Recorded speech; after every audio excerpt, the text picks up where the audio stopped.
Bismillahirrahmanirrahim. Assalamu alaykum hörmətli televizor görüşlər. İslam Mühəmməd proqramımızın 76-cı sanlı görüşlərini qızğın qarşılayırıq. Mən Abdullah Yalqın.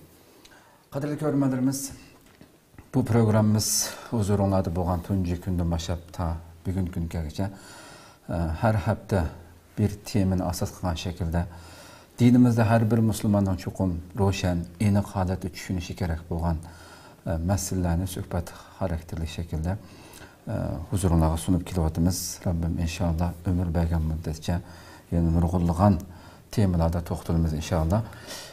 Bugünkü temamız tüm biz elanımızda bergendek namaz hakkında buldu. Hemmizge malum ki namazının ki dinimizdeki ordunun qançık muhim işkerliği elbette bu söhbət olsun. Yani bunun qıyıqlı adımlarımız bile ötküzgen söhbətlerimizde olsun. Xilma-xil tarafdan to'xtalgan bir tema. Her bir müminning hayotidagi eng muhim Rasulimiz dinning to'riki deb sifatlagan, ko'zimning nuri deb sifatlagan namoz haqida. Bu namozning banda bilan Alloh o'ttirsidagi bir kelishim degan tema shaklida tunugun e'lon bergan bo'ldik degan. Bu hayotimizning eng muhim mu'minlik kimligimiz guvahnamamizni bildirdigan bunday bir muhim amal haqida to'xtalamiz. Programımızın daimlik mehmini hammalar tanışıq bolğan hörmətli ustad Şərq Türkistan Ölümalar Birliği əzası şunaqla Dünya Müslüman Alimlər Birliği əzası Abdurrahman Cemal Kaşıqarın təklif qılıb qimmatli vaxtdan çıxarıb qadam təşəkkür bəgəli üçün ondan köpdən-köp rəhmət etimiz. Rahmet. Allah razı olsun. Qadirli görmədlərimiz programımız YouTube ve Facebook kanallarımız arqılıq naq meydandan tarqıtılıb otudu. Ekranlarda çıxıb duruyatqan numaralar arqılıq programımızga alaqadar fikir təklif berişinlarni şundaqla köplügən qayrindaşlarımızdan faydalanış üçün həm bəhirləb qoyuşunu həm unutmaysızlar. Unda olsa programımızga kirib ketsek hörmətli ustaz, bu muhim bir tema üstüdə paranlış elib oturubduq. Biz aldı bilan nima üçün biz namaz Allah bilan insan o'ttirsidiki kelishimning asosi dedik. Müşnalın kelimesek. Bismillahirrahmanirrahim. Cenab-ı Allah hamdisana Peygamberimizge dua salamlar olsun. Bugün biz toxtalmakçı olan tema ilgiri köplügen qarindaşlarımız anlap ötken temden biraz farklı. Belki bazı qarindaşlar soruş mümkün. Bu namazın devremdi. Kaçan kişi namazını biz ügünüp olamaptık deyiş mümkün. Hoş. Ama namazdaki mahiyeti bu namazdaki dünya qaraş, ictimai qaraş ve başka tasavvurlarımız bilen münasebetli ekanligi to'g'risida to'xtalamiz hem nuqtani shunga markazlashtiramiz. Bu namaz yaratquchi Alloh bilan inson orasidagi munosabat ve aloqa qilish vositasi hisoblanadi. Bu namaz ruhiy xarakterga ega, aqliy xarakterga ega, zihniy xarakterga ega, fikriy xarakterga ega, ijtimoiy, iqtisodiy, siyosiy xarakterga ega, idoriy va tashkiliy tuzum yoki qonunga ega xarakterlik bir ibodat. Bu namozning mush doiralarning hammasi bilan zich munosabati bor. Alloh umr bersa, buni bundan keyingi programmalarda aytishimiz mumkin. Xo'sh. Bu namoz Alloh bo'ysunganlikning ifodasi. Allah'ın ko'rsatmalariga itoat qilganlikning ifodasi. Hammadan muhimi Allah'a iman etganlikning amaliy paketi. Hem shundaqlam dunyoda va oxiratda natija qozonishning ifodasi. Namaz Allah bilan banda orasidagi eng muhim xarakterlik aloqa vositasi bo'lganligi uchun qiyomat kuni inson, yani namaz hal qilgan inson yoki namozni ado qilmagan inson birinchi qatim namoz haqida savol so'roqqa tortiladi. Xo'sh. Chunki namoz islomning to'rigi. Men musulmon desa birisi yoki men islomni qabul qildim desa, buning bir dalil ko'rsatish lozim. Fakit ko'rsatish lozim. O'zining kimligini namoyon qilish lozim. Bu kimlikning dastlab eng asosiy muqaddimasi namoz bilan boshlandi. Onun üstüge bu namaz yaratquchi bilan inson orasidagi ahdinomaning ya kelishim nomining asosiy hisoblanadi. Xo'sh. Şuna Allah'a yakınlaşmakçı olan her qanday bir insan nisbeten bu namaz dünya ve ahiretlik strategik xazina hisoblanadi, boylik hisoblanadi. Nima uchun bunday deymizsa? Chunki namoz yaratquchi bilan maxluq orasidagi ahdinomining amaliy yo'li, amaliy pakt bo'lganligi uchun bu ahdinomini inson yoki musulmon kunda 5 qatim surib Fatihani o'qish orqali yangilab turdi. Her qatim Allohga ahdinomi va qasam berib turdi. Masalan, misol olsak yoki o'ylanadigan bo'lsa, musulmon har kuni 5 qatim farz sunnatlari bilan naflisni hisob qilmagan vaqtida 5 qatim surib Fatihani o'qish orqali Allohga nurg'un va'dalarni berdi. Iymonda mustahkam turadiganlik qasam ichdi. İslamning dunyo qarashi bilan yashaydiganligiga va'da berdi. Alhamdulillahi robbil alamin degan so'z. Ar-Rahmanur Rahim degan bu oyatni o'qigan vaqtida axloqliq va insonparvarlik ruhi bilan yashaydiganligiga va'da berdi. Maliki yevmiddin degan oyatni o'qigan vaqtida adil bo'lishning muhimligi, insofliq bo'lishning zo'rligi va bu hayotda mas'uliyatchan bo'lmasa huddisdan chiqolmaydiganlik to'g'risida va'da berdi. İyyaka na'budu degan bu oyatni o'qigan vaqtida faqatla aqida jihatdan, shariat jihatdan, falsafa jihatdan, dunyo qarash, fikr jihatdan Allohga bo'ysunganligi va Allohdan boshqa hech qanday bir narsaga bo'ysunmaydiganligini va'da berdi. Yahdina siratal mustaqim degan bu oyatni o'qigan to'g'ri yo'lda manganligi, yaxshilarni qilganligi, azg'un yo'lga kirib qolmaydiganligi yoki xato ishlarni qilib sanmaydiganligi va'da berdi. Sıratal lezina an'amta alayhim deb oxirgi oyatni o'qib, payg'ambarlarning yo'lini tutib mangadiganligi. Avliyaulloh muttaqilarning yo'lini tutib mangadiganligi.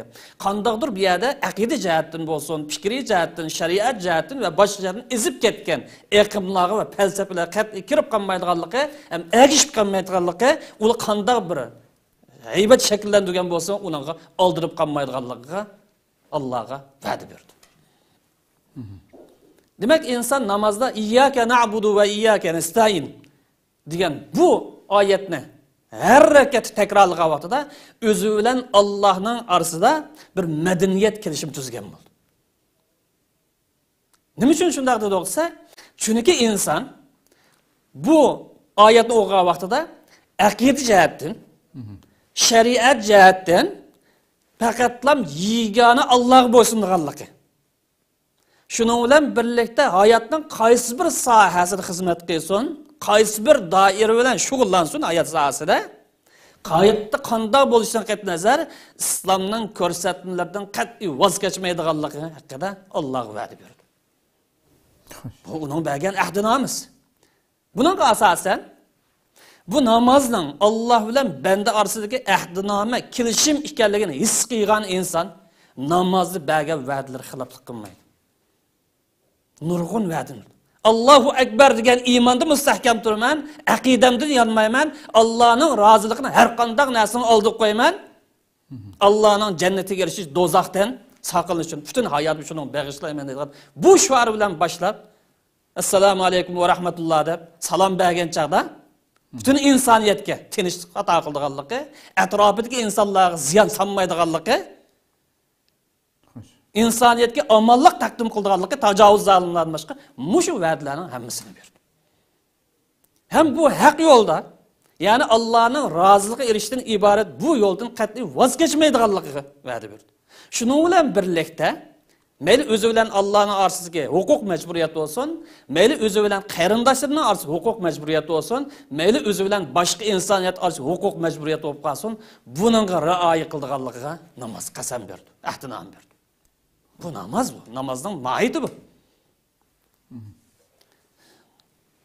Şuna Allah bilen bende arsideki ebedilik ölüp ketken kadar davamlaşılgan bu ahdinamini emeli iş kaşırımız deydikemiz, bunun toluk kipirlik kılmen deydikemiz, bununla qanday qilish lazım? Kur'an sünnetinin ruhiga ya prinsiplarga samimi ergişiş lazım.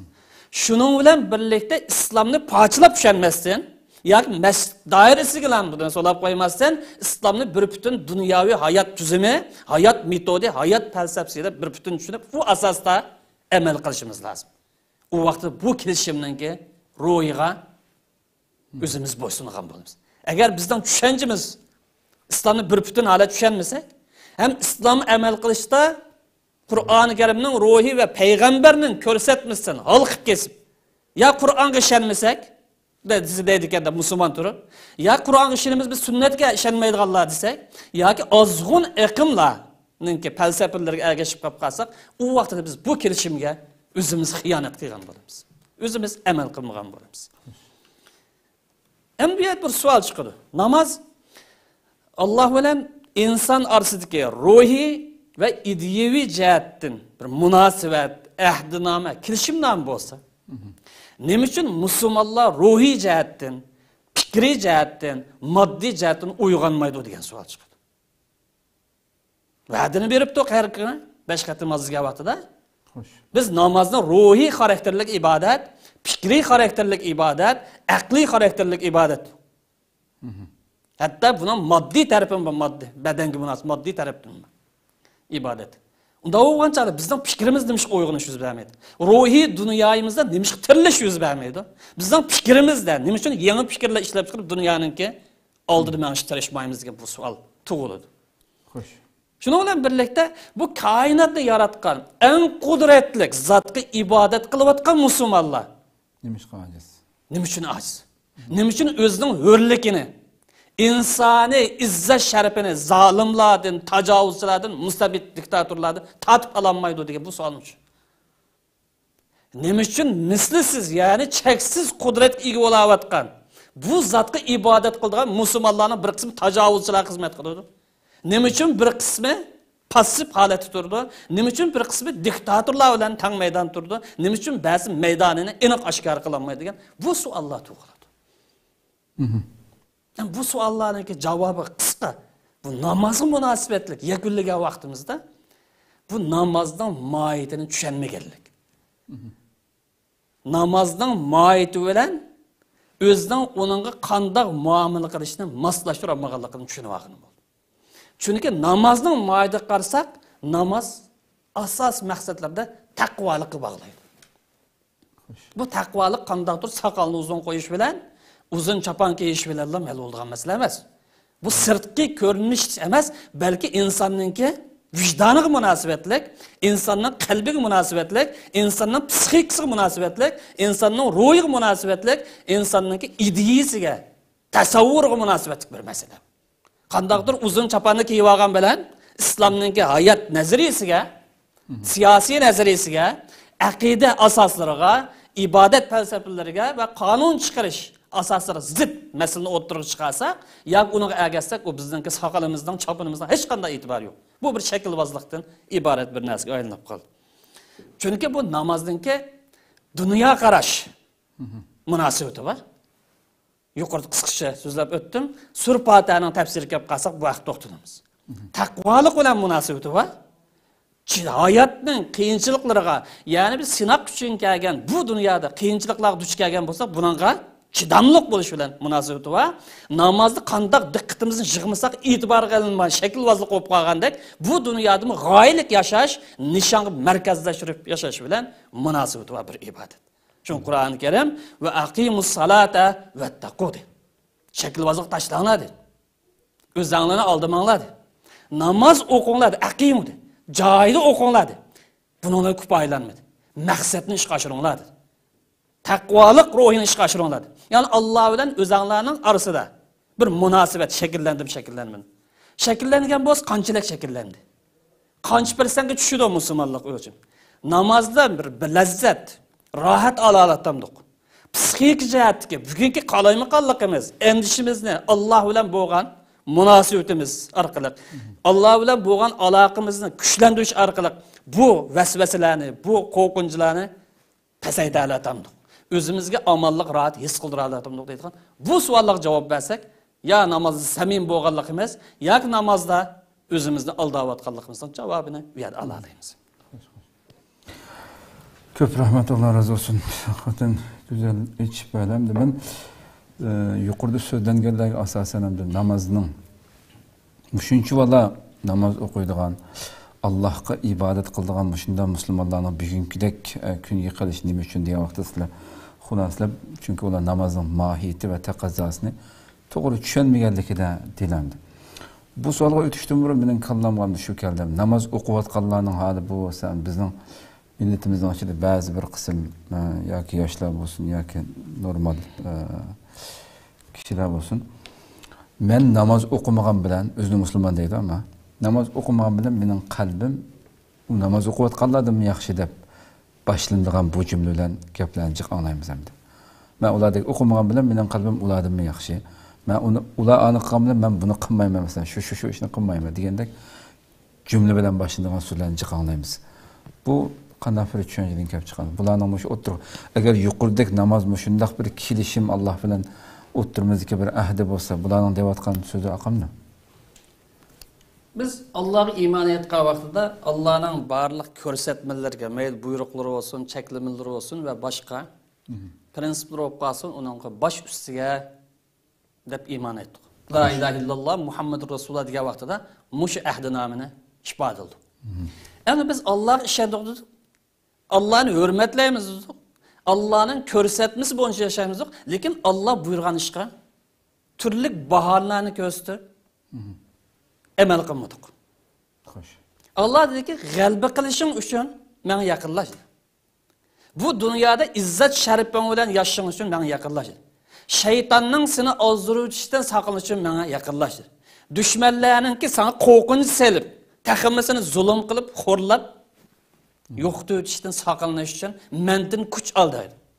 Bu sababdan bizga davomli ruhiy madad, ruhiy energiya, ruhiy bir baz ustida bu energiya elanglarda bu punktni yoki bu bekatni bekitib olsa, bunaga amal qilmay mening paladadan ko'nglim yaxshi deb o'ziga imizga selish, bu o'zini olg'anlikdan iborat.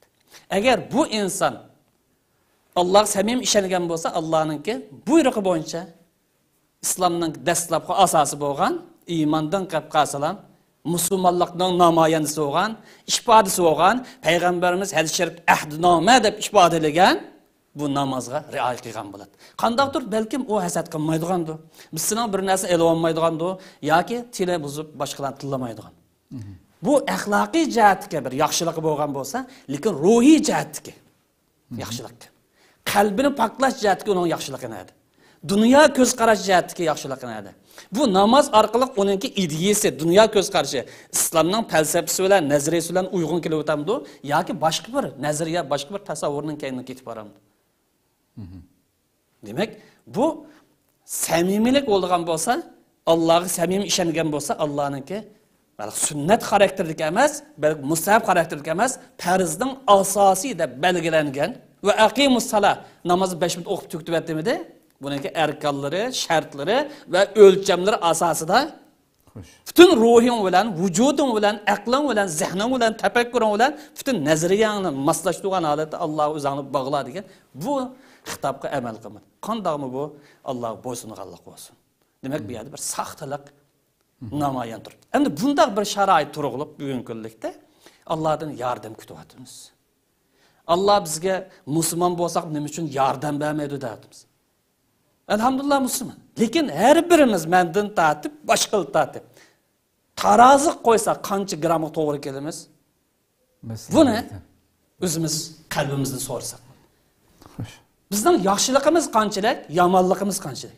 Xulosaga bu vaqtida Allah kitabida, payg'ambari bizning ko'rsatmalarida buyurgan ishlarning qancha persentini ado qildik? Balkim 10%, 20% insonlar shaxsiy xarakterda ado qilgan. Ammo ijtimoiy xarakterda, kollektiv xarakterdagi bu buyruqni qancha persent adam qildi? Bugun kollektivmi? Aqidani qo'g'dash, kimlikni qo'g'dash, musulmon millatni himoya qilish, islom zemini bo'lgan ona tuproqimizni qo'g'dashning farzligida ko'plagan insonlar orsalda bo'lmoqda. Shak holda turmoqda. Dushmanning kuchining zo'rligi ve o'zining ojizligidan orsalda bo'lmoqda. Bu nimaning ifodasi? Agar aqidada samimiy, iymonda mustahkam bo'lsa, burungi payg'ambarlarning tarixidan ibrat olgan asosda o'zining majburiyatiga keskin qadam bilan yo'l bosganlar.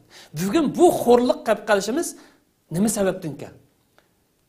Bizning musulmon bo'lganligimizmi? Ya'ni musulmonlikdagi soxtpazligimizda. Xuddi abi ya sizlar so'raganga o'xshash, ya men namoz o'qimagan bilan ro'za tutaman. Namoz o'qimagan bilan oz to'la zakat beraman, pul olsa deydi. Ba'zi oz to'la bir yetimning bashini silab qo'yman. Demak, men ma ishni qilmagan bilan ma'no bilan qilyapman-ku deb. Xo'sh. Bu o'zini aldash hilesi bu millatni bugun kuniga tushirdi.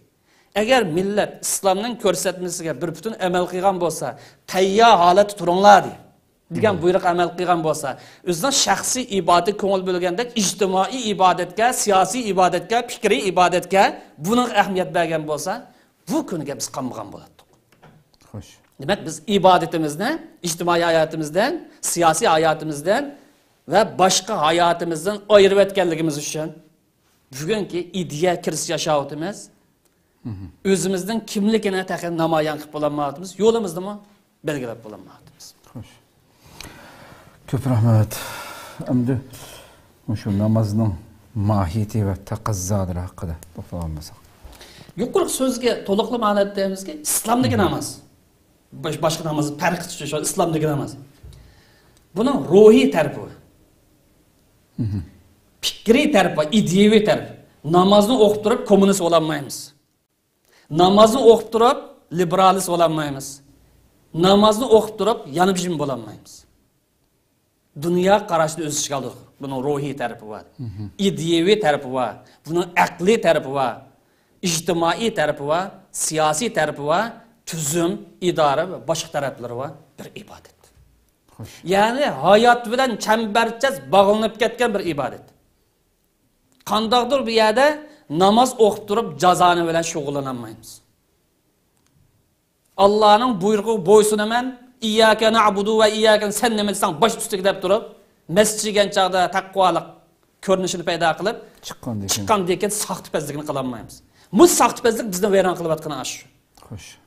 Men samimiylik nimasi turman deb Allohu akbar degan sado bilan namoz kirib, ammo jamiyat chiqqan vaqtida islom hujum qildigan, islomning ko'rsatmasi haqoratlaydigan, salih yo'lda mengayotganlarga turli qalpoqlarni kaydirdigan bu xil nomardliklarni birlashtirgan namoz bilan. Xo'sh. Nima uchun bu islomdagi namoz hayot bilan birikib ketgan? Desa, namoz islomning turki. Bu turk hayotning har qaysi sohasiga o'zining ta'sirini ko'rsatib turdi. Namoyandisini chiqarib turdi. Bu namoz iymoniy ibodat, ruhiy, axloqiy ibodat bo'lganidan sirt, ijtimoiy va siyosiy xarakterli ibodat. Balkim ba'zilar deyishim, "Nada bor bu gap?" deyishim mumkin. Fiqh kitobini ba'zi izlab ko'ngil kitobini topolmaslik mumkin. Ba'zilar Qur'onning uyg'urcha qarab bu gap hech yo'q ya, Qur'onning boshdan oxir 3 qatim o'qib etdim. Sen nima Qur'onning o'zida o'qidingmi yoki bir odamning izohatini tushundingmi? Xo'sh. Qur'on obdan qarag'in. Qur'on-i Karimda allazina immakkannahum fil arz aqamus salata va atuz zakata va amaru bil ma'ruf va nahu anil munkar. Biz bir bo'lak insonlarga yoki ularga kim bo'lsin, bular bir imkoniyat bersak, sharoit yaratib bersak, fursat yaratib bersak, bir davlat, vatan ato qilgan bo'lsak, yoki bir ne'mat ato qilgan bo'lsak, Allohga shukrona uchun nima ish qildi? Namoz o'qiydi birinchi qilib. Ne'matdan qo'ldan ketmaslik uchun namoz o'qiydi.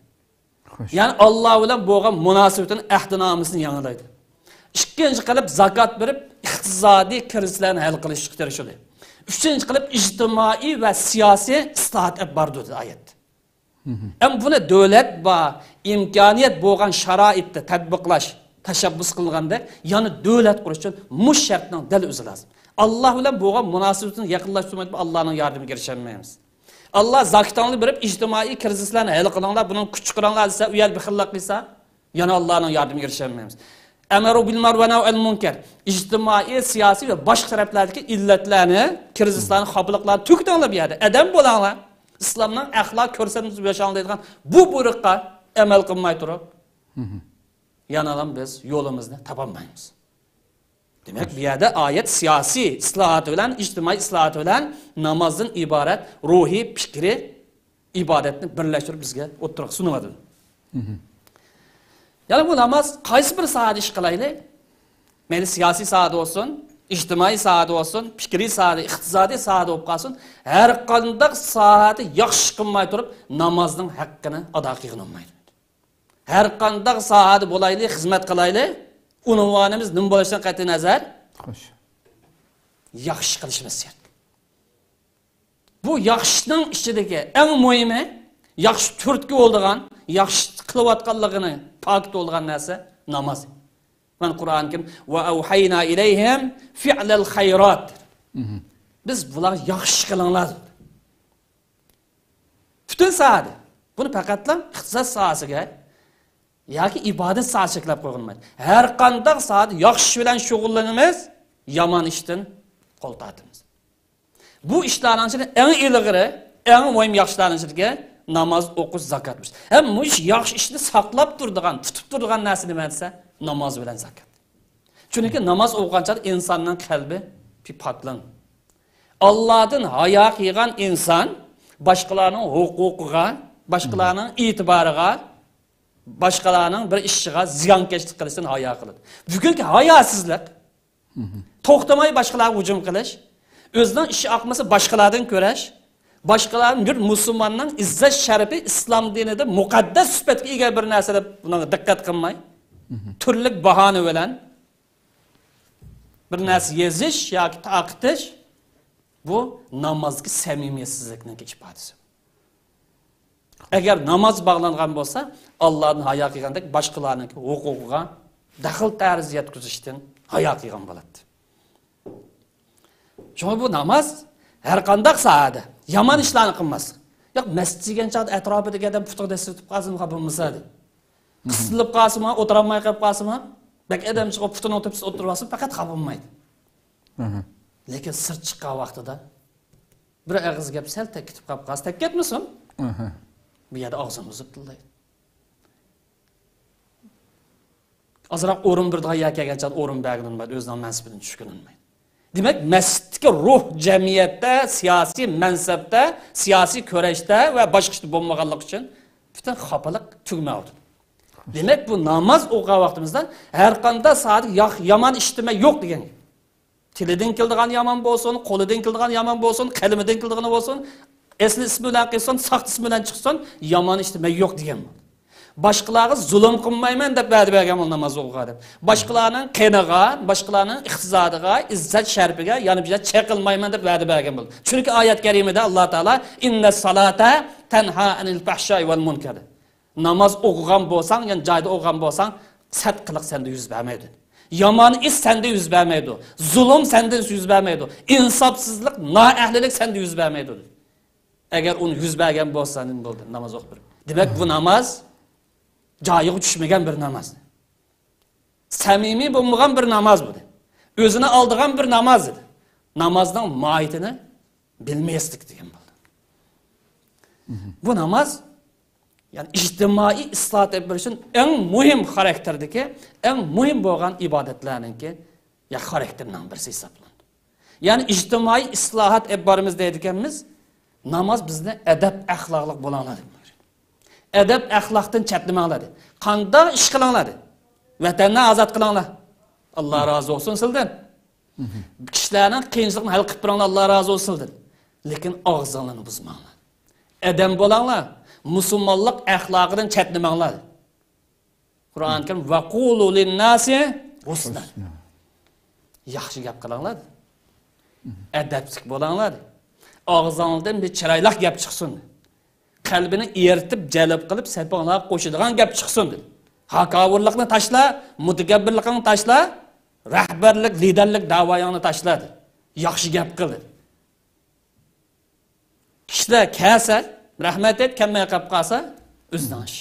Sening qildigan ishing doiy ulasibdi bilan, bir musulmon bo'lsa bilan chiroyli usuli bilan da'vat qilish, chaqirish. Qaysi maydonda ish qilishdan qat'iy nazar. Bir ishni qilib ishing oqmasa boshqalarga uni deydigan bunday hech qanday birisinin haqqi yo'q. Bu bir nomardlik, axloqsizlik. Bu Qur'onning bu oyatni urib tamamen xilop ish qilganlik. Yani oyat karim oxirida va qulu lin-nas husna va aqimus salata va atuz zakat. Yaxshi gap qilinglar. Bu yaxshi gapninki eng namoyandisi, nima namoyan bo'ldisa, namoz bilan zakat.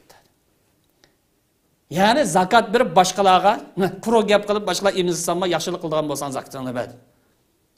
Yaxshilik qil, qiyinchilikni ko'tar. Namoz orqali Alloh bilan bo'lgan aloqani yaxshilab, O'zingni nachar ishlardan, nachar so'zlardan tazig'andek, boshqalarga nachar so'zlarni qilishdan o'zingni to's. Husna yaxshi ish qilishdan keyin o'lchim dastlab ochqishi mana bu namoz deydi oyat.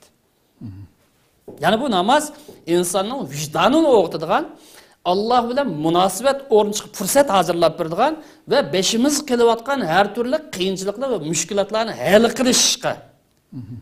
qilishda kuch ato qiladigan, madad ato qiladigan eng kuchli ruhiy manba. Mana oyat karimda vasta'inu bis-sabr was-salat. Namoz bilan ishinglarni maqdiringlar. Ya'ni irodanglar bo'shab qolgan, ojizlashib qolgan, ansirab qolgan, qo'rqib qolgan vaqtinglarda namoz orqali o'zingni jonlantiringlar dedi. Ruhinglarni kuchaytiringlar dedi. Hargiz bo'sh kelmanglar. Ammo bu davomliq namozning ruhi bilan yashash, namozning ruhidan ilhom olish faqat bu solih qalbi pok bo'lgan, Alloh bog'langan odam qila oladigan ko'plik odam bundan yaramaydi. Xo'sh. Bu shaklvozlar bu yerga kelgan chaqda oqmaydi. Shuni aytganda illa alal xoshin. Namozni ruhi bilan o'qiyanlar, butun vujudi bilan, butun tasavvuri bilan o'qiyanlar. Ya'ni 10 minut namoz o'qigan bo'lsa, 10 minutda tijoratni xiyol qilmay, tashkilotni xiyol qilmay, bizsiningki mol-mulkni ele olishni xiyol qilmay, bizsini tilli olish, yanglish xiyol qilmay, faqatlam Allohning ixlosini o'qigan bu odamlarga mansub bu ish deydi. Xo'sh. Demak, xulosaga vaqtimizda bu namoz Allah bilan banda orasidagi kundalik aloqalish vosita ham Allah'ın huzurida Allah belirleyen bir ahdidan. Xo'sh. Çünkü namaz bu ahdinamını verimiz. Xo'sh, xo'sh. Müslüman İslam'ın dastlab şuarı olgan, dastlab asası olgan La ilahe illallah Muhammedur Resulullah degan bu şuarni takbir orqali namazda ilgari takbir to'lash orqali namoz tayyorlik. İman bilan boshlaydi. O'zining ruhini, qalbini yana bir qatam yangilaydi. Men imadim mustahkamga bu va'dani berib namozga tayyor hozirlan. Hajninki asosi bo'lgan Kabe'ga yüzülnish orqali Kabe'ga yüzülnish orqali nima ish qildi? Alloh taolaga yüzildiganligini jakalaydi. Müslüman namazını takbir şuali bilan boshlab oxirlashtirgan kadar, salom bilan oxirlashtirgan kadar Alloh bilan sirdashish, munosabat o'rnatish ve ahdnoma berish ishir bo'lganligini unutib qolmaslik lozim. Müslüman takbir bilan boshlab salom bilan oxirlashgan kadar Allohga ahd berayotganligi, munosabat o'rnatayotganligi, sirdashayotganligini buni unutib qolmaslik lozim. Namoz ham kim bo'lishi qat'iy. Agar samimiy bo'ladigan bo'lsa, bu namozida bergan va'dasiga amal qilish lozim. Samimiy bo'lib qolsa amal qil. Hech bo'lmagan eng oxir assalomu alaykum va rahmatulloh deb o'ng tarafdagi, so'l tarafdagi odamlarga men sana ziyon solmayman deb shu va'dani va'dani siyosiy maydonda va'da, shu va'dada amal qilish lozim. Iqtisodiy maydonda ziyon solmaslik lozim. İctimai, fikri ve boshqa sohada ziyon solmaslik lozim. Agar namozda samimiy bo'ladigan bo'lsa. Çünkü namazның taqozosi islomning dunyo ko'z qarashi bilan yashash demak. Bu to'g'ridak o'qib bilan qo'pib ketgan narsa emasmi? Xo'sh. Namaz islomning dunyo ko'z qarashi bilan yashayman deb va'da berish. Xo'sh. Musulmonlik axloqiga amal qilib yashayman deb va'da berish. Taqvo bo'laman, samimiy bo'laman, Allohning ko'rsatmasiga amal qilaman. Xuddi namozni butun diqqatimni Allohni rozi qilish markazlashgan bu hayotning muayyan bir nishon uchun, g'oya uchun yana o'g'an bo'lsin, Allohning roziligini qo'lga keltirib yashayman deb va'da beradigan bir ibodat bu.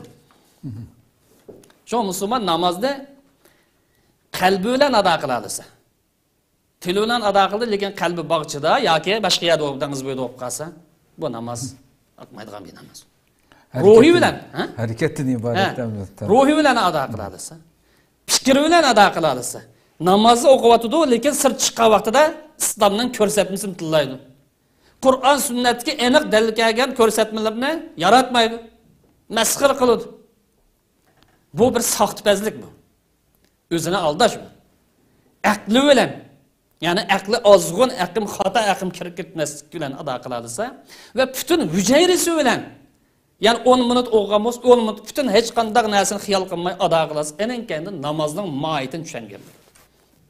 İnsan namazın bu xil ruh bilan, bu xil o'lchamda o'qiy olgan vaqtida endi namoz o'ziniki kuchini, energiyasini bu insonga ato qiladi.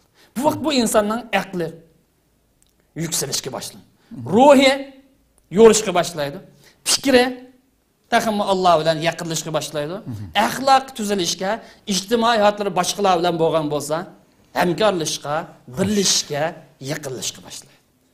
Neticede dünyada mı, ahirette mi, netice kazanışka çoğun dağdan yol açılgan buladı. Demek Müslüman namazdan mahiyeti muşta düşense hem namazda Allahu Ekber diyen şuarı bilen kirgen vaktida Allah'ını hemmedin küçlep itikat kılalısa. Allahu Ekber de namaz kirdi. Bunun manisi boyunca, Uygurca manisi boyunca Allah hemmedin küçlük. Deb itiqad qila oladigan bo'lib qolsa, bu musulmonning irodasini, ruhini hech qanday tizib ko'tarolmaydi. Tiz cho'ktirolmaydi, bosh egdirolmaydi. Chunki bu energiyasi nega bog'landi? Osmonga bog'landi. Osmon zaminni yaratgan Parvardigorga bog'landi. Bu xil ruh ega bo'lgan inson zulm oldida, birisidan ya'ni besim oldida hargizmi bosh egmaydi. Mana bu namozningki taqozosi va mohiyati deb iborat. Ko'pdan ko'p rahmat haqiqatan. Namazdan mahiyeti ve taqozosi haqida so'zlangan buncha bola narslarda bu shu insonga o'ylantirmay qolmaydi. Albatta boshqa bir bu namozning nuqul bir pishilgan bir ruku sajdadan iborat bir amal emasligini, butkul hayotning barliq eng kichik nuqtalarigacha ta'sir ko'rsatgan jamiyatdagi, oiladagi hamma narsada durust, mustahkam bo'lishimizga bevosita ta'sir ko'rsatgan bir amal ekanligini yaxshi yo'ritib berdi. Ammo shu so'zlanayotgan vaqtida namoz haqida Rasulimizning bir hadisi qiyomat kuni insonning so'riladigan amallarining ichida tunjisi namoz. Agar uningdan yaxshi o'tib keta olsa, boshqa ishi oson hal bo'lgan bo'ldi. Buningdan chatoq chiqsa, boshqa ishidan tugaydi deb degan bu hadismi yuqorida so'zlanganlarni ajoyib bir ixchamlab bergan ekan-da. Chunki namoz nuqul bir ibodat emas, bu butun hayotingning hamma narsasiga taqishidi. Buningda go'zal o'tadigan bo'lsang, demak sen jamiyatdami dodi bo'lish sifating bilan, lider bo'lish sifating bilan, tijoratchi bo'lish sifating bilan mustahkam, to'g'ri yo'lda yashay olgan bo'lsa, degandan iborat narsani tushuntirdi bu narsani.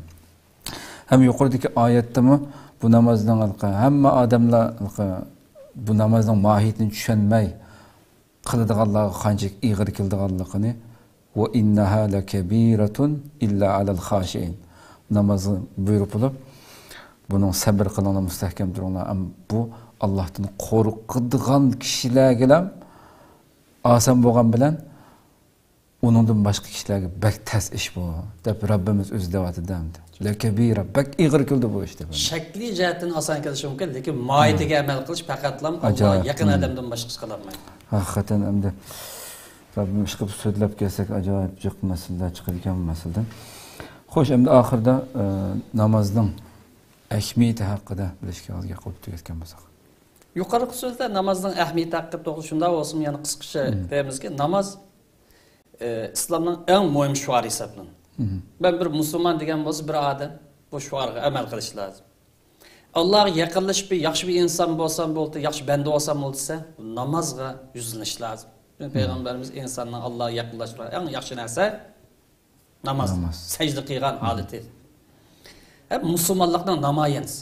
Payg'ambarimiz ogohlantirib, musulmon bilan kofirning orasidagi farqni namoz ekanligini unutib qolmanglar. Yani musulmon bo'lgan shahodat kalimasi aytganim kofirlar ketsa demadi. Yani Müslüman'a layık iş kılaydıysanız namaz okuyun. Bu namaz okumaslık, Allah'a ruku secde kılmaslık, Allah'ın buyruğu tuzkorluk kılış, bu Müslümanın kılığı emez bu, kafirlerin kılığı dikkat kılındı. Bu en küçük ders, en ulu ibadet bu namaz. Çünkü namaz, İslam'ınki en asası Türkiye'de, yukarı değil, imaduddin. Hem Müslümanlarınki ruhi hatırcamlık menbesi. Bugün ki, Şarkı Türkistanlıklarının, Uygurlarının beşiği kilovatkan bu psixika uruş, psixika zulümge takabül turuşta maddi küçüler takabül turup olun. Bu psixik uruşuğa, psixikini sağlamlaştırış, psixikini ruhlandırıştırış arqılıq taqabıldır. Bunun ən yaxşı çarəsi, ən qudretlik bolğan Cenab-ı Allah bilan bağlanıb ruhi xatircəmlikə eriş. Ruhi salametlik eriş. Ən yaxşı darısı bu. Bu namaz muttaqilarning yolu muttaqi yolu. Dardmanlarningki davası. Xoş.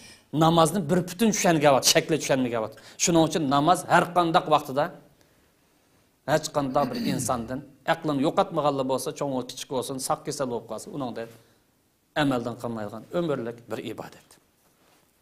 Bu namoz islomning farzlaridan ham simvol xarakterlik o'z ichiga olgan bir ibodat. Islom deganimizdek takbir aytish orqali islomning shuarini bo'lgan shahodat kalimasi bilan namoz hozirlik qildi. Kabe yüzülünüşü arkalık hecdanki simvolini göstərir.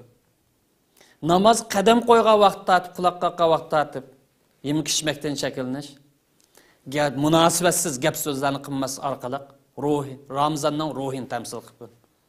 5 qətim dəl vaxtıda namaz vaxt acırış arkalık xuddi zakatның vaxtığımı əməl qıyğandak zakatның ruhini temsil qılır. Yani bu deganlik namoz o'qisa boshqa ibodat qilmasin bo'ldi deganlikni ko'rsatmaydi. Demak bu namoz boshqa ibodatlarning ruhini mujassamlashtirgan shu qadar muhim ibodat demakchi. Bu namoz xulosalgan vaqtimizda hayot harakati.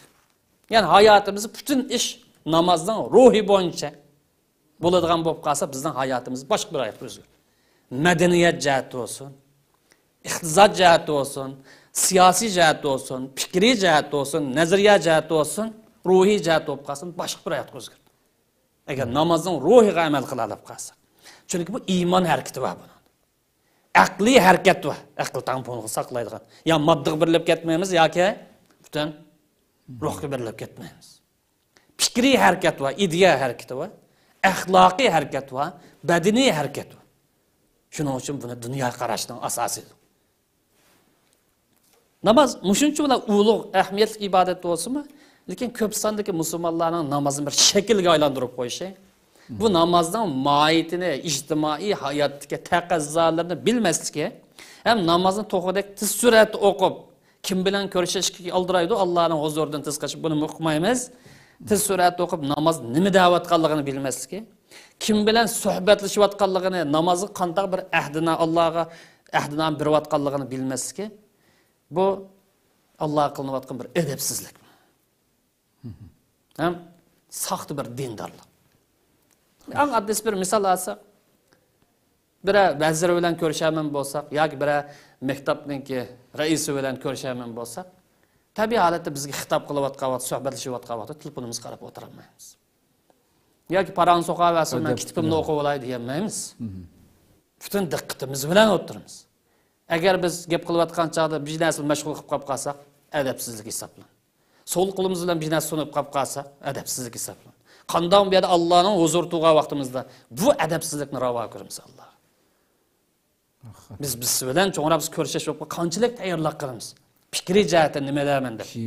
Kiyim jihatdan, taqdirimiz jihatdan, gap so'zimiz jihatdan qanchalik tayyorlik qilamiz. Ammo Alloh bilan uchrashgan eng oliy uchrash so'rini qartda. Uni qanchalik tayyorlik qilyapmiz? Uni qanchalik ahamiyat beryapmiz? Buni qanday bir foydalanish haltiga ular eklenmavtimiz degan bu savollarni har bir odamdan so'rashi ham bunga o'ylanish lozim. Mana buni o'ylanas namozning ahamiyatini o'zligidan buni his qilib yetadi. Ko'p rahmat, Alloh razı olsun. Shunga bo'lsa kerak balkim bu qadar cho'ng bir uchrashishga, intayin muhim bir uchrashishga ketayotganligini his qilganligidan bo'lsa kerak Hazrati Ali radhiyallohu anhu har qatim namozga tarit ağa vaqtida chiroylar qizdirib bir xil jiddiylashib ketayotgandi. Yo nimishqa bunaqa kelsansan, men kim bilan birdamlikin, kim bilan ko'rishganligimni, kimga hozirlik qilayotganligimni bilamsan. Buning tuyg'usida bo'lsam, Allohning huzuriga chiqaman birdamlikin deb. Haqiqatan Rabbim inshaalloh har birimizga shunday bir to'g'ri tushunadigan bir buning mohiyatini tushunib amal qilish hissiyati, bu tuyg'uni ato qilsin Rabbimiz, bu iymon ato qilsin. Ko'p rahmat, Alloh razı olsun. Müşahede to'xtatsak inshaalloh. Qadrli ko'ruvchilarimiz, shuna qilib bugungi bu güzel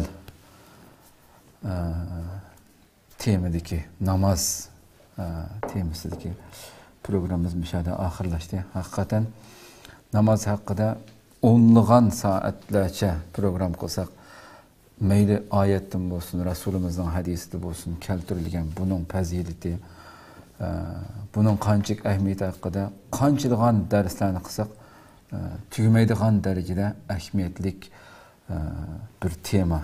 Müminin hayatındaki, xuddi mümin sunun içindeki beliktek hayatıda, müminin hayatıda asla ayrılışkı bulmaydigan, Rabbimizden bütün şu hayatımızdaki ameliyatı bu her günü 5 qatım bazıları şundak ıygır boyun nimdiyen tükmeydigan bir namaz bu dep qilish mümkün düşenmegenlerine nispeten ameliyatı bu her bir müminin etdigenden tatip ta keçoğuşa turup bir üzüki bir energiya toplaş, Allah bilen bağlanış, ruhi uzuk eliş bekatlarımız bunun hammasi.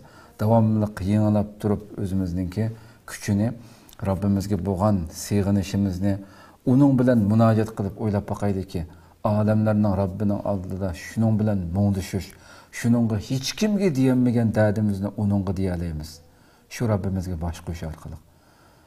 Hiç kimge diyemeydigan, ığız açamaydigan, hemmimizden özümüzge güçlük nurgun dertleri, nurgun günahları, nurgun hatalıkları var. Şunun aldıda, şununla baş egip durup, kalplerimiz şunun için yani dünyada insanın baxt saadetini haqiqiy his qildigan huzur Rabbinin aldıda secde qılıvatqan halidimi Allah'a boğan şu münacatidimi bekerek baxt his qildigan makam bo'lmamiz kerak. Şoňa Rabbim ala bi zikrillahi tatma'innul qulub. İnsanning bizni yaratgan, bizning yasug'uchimiz bo'lgan Allah insanning nim bilan haqiqiy xotirjamlikni his qildiganligini bizga Qur'oni Kerimda deb berdi. Allah'ın zikri bilallah namazga en çok zikir yani Allah zikri Allah'ını esleş. Yani onun huzuru durup esleyimiz ki Allah'ını. Onunla gap kılımız. Şu Allah'ın zikri bilallah kalplerinin şu kadar hatırcemlikini, tasvirliksiz hatırcemlikini his kıldığın birden bir işinin ki Allah'ın zikir kılış kelligini, Allah'ını esleş kelligini dep berotmamdı. Ve bizge muşundak aşı huzurunu his kıvağında kündü 5 qetim huzurugu çakırıp atmamdı. Bunu öyle bakaydı. Muşundak bir fırsatlar berilgen iken bunun aşı manisiga çoğunqur his kılalıgan, bunu oylayalıgan asasda amel kılsak, şunçilik kıska neçe minut tügeydigan namazlarımız başka bir yeni bir namaz kelgişe bizni texinbek ruhluk, meyli beşimizge qandaq det adam kelsin, bizni texinbek iradilik qilishga, bizning xuddi mashinaga may qaçılgandek bizni güçlendirdigan bir ruhi uzuq berdigan meydan aslında bu. Bunu bilalesek Rabbim her bir işimizde asan boğusu, Rabbim bu tuygunu her birimizge ata kılışını ve bu namazının hakkını biraleydigan müminlerden kılışını tüvencik bilen sorayımız. Rabbim ömür basa aldığımız kepti başka bir temelde görüşükçe aman boğaçlar. Esselamu Aleyküm ve Rahmetullahi Teala ve Berekatuhu.